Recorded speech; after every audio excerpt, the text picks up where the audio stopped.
Hello दोस्तों, welcome back to my YouTube channel.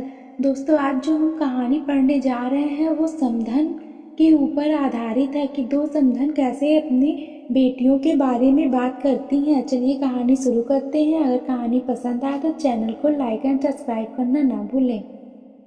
समधन जी, आपकी बेटी भी किसी की बहू है। सुभी, तुम यहाँ क्यों बैठी हो? खाना नहीं खाना क्या?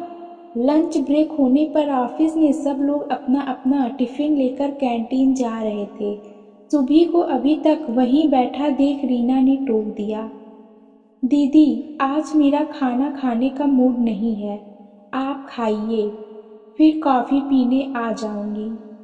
सुभी ने सिर नीचे किए हुए जवाब दिया। क्या हुआ सुभी, तुम्हारा मन भारी हो रहा है क्या?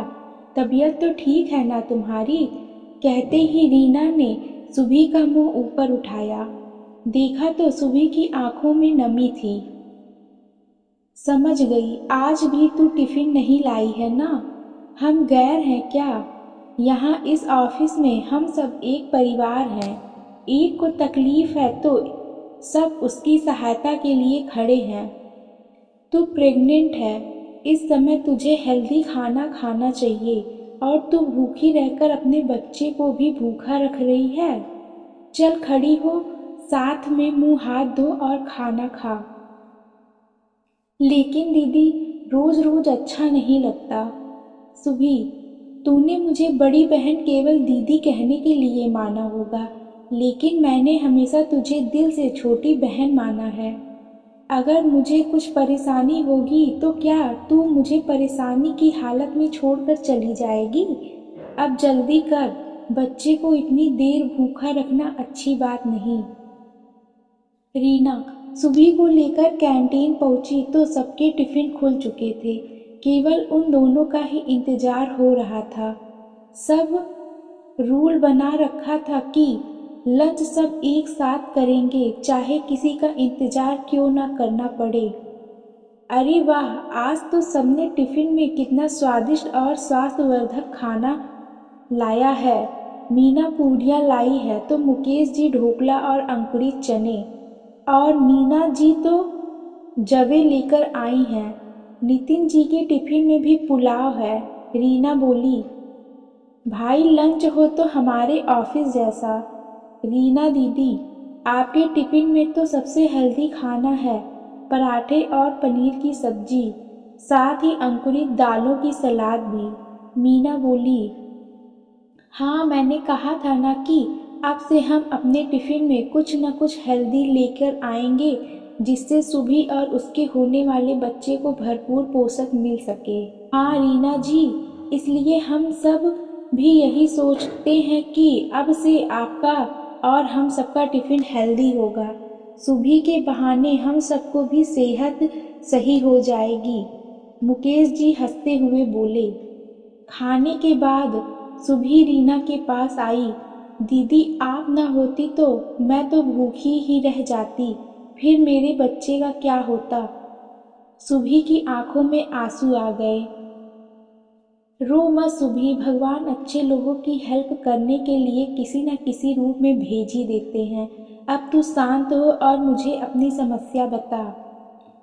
दीदी आप तो जानती ही हो, मेरी सासू माँ मुझे बिल्कुल पसंद नहीं करती। शुरू से ही मुझे इस घर में खाने की समस्या रही। यहाँ सब बहुत तीखा खाते हैं, जबकि मुझसे नहीं खाया जाता। मैं अपने लिए अलग बनाती हूँ तो भी परेशानी है कि अपने लिए अलग क्यों बनाया। अब तक तो जैसे तैसे चल रहा था, लेकिन जब से प्रेग्नेंट हूँ तब से मेरी परेशानी और बढ़ गई है। घर में सबको मसालेदार और भारी खाना चाहिए, मुझे वो सब खाते ही उल्टी हो जाती है, मैं हजम नहीं कर पाती। रोज छोले राजमा चने मेरे पेट में दिक्कत करते हैं। उस पर सारी सब्जियों में गरम और खड़े मसाले का प्रयोग होता है, जिससे मुझे एसिडिटी बनने लगती है। टिफ़िन में रोज़ ननद देवर और पति के लिए ऐसी ही चीज़ें बनती हैं। मैं अपने लिए थोड़ा हल्का बनाना चाहती हूँ तो सासू माँ चिल्लाने लगती हैं। मुझे थोड़ी थोड़ी देर में थोड़ा थोड़ा खाने का मन करता है, वो भी बिल्कुल बिना मिर्च मसाले और हल्के नमक का। अपने एक ही दिन में खाने का स्वाद महसूस कर लिया।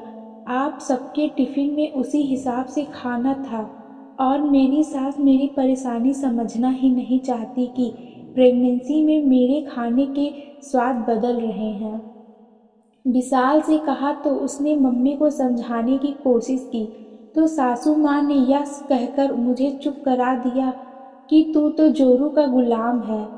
हमने भी बच्चे पैदा किए हैं, हमारे तो स्वाद नहीं बदले। हमने तो वही खाया जो हमारी सास ने खिलाया। मैं इस समस्या का समाधान नहीं निकाल पा रही हूँ। ऑफिस में तो आप लोग खिला देते हैं, लेकिन घर पर वहाँ कैसे भूखी रहूँ। ठीक है, आज ऑफिस के बाद तू मेरे घर चल और जैसा तू कहेगी वैसा ही करना। रीना की सास सुभी की ननद की सास की अच्छी सहेली थी। ये बात सुभी को पता नहीं थी। जब सुभी उनके घर पहुंची तो वो अपनी सहेली से फ़ोन पर बात कर रही थी। कमजोरी की वजह से सुभी को चक्कर आ रहे थे तो रीना ने उसे पकड़कर लिटा दिया। रीना की सास ने यह बात अपनी सहेली को बता दी। फिर रीना ने अपनी सास को सारी बात बताई और सुभी के पति विशाल को फ़ोन किया। उधर सुभी की सास के पास उसकी समधन का फ़ोन आ गया।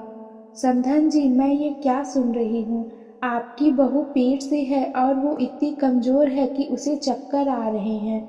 ये आप अपनी बहू का कैसा ख्याल रख रही हो। मैंने तो आपकी बेटी का इतने अच्छे से ख्याल रखा था। मुझे तो ये भी पता है कि आपके घर में बहू के स्वाद का खाना भी नहीं बनता। मुझे भी आपका ये तरीका सही लगा। मैं भी अब अपने घर में आपकी बेटी के स्वाद का खाना बनाना बंद करूँगी। 2-3 तरह का खाना बनाना पड़ता है। समधन की बात सुनकर सुभी की सास के होश उड़ गए। नहीं नहीं समधन जी, आपको किसी ने गलत कहा है। मैं भी अपनी बहू का बहुत ख्याल रखती हूँ और उसको इस हालत में बदले हुए स्वाद का भी ख्याल रखती हूँ। समधन जी, जो आप कह रही हो अगर वो सही है तो ठीक है, वरना मत भूलिएगा कि आपकी बेटी भी किसी की बहू है।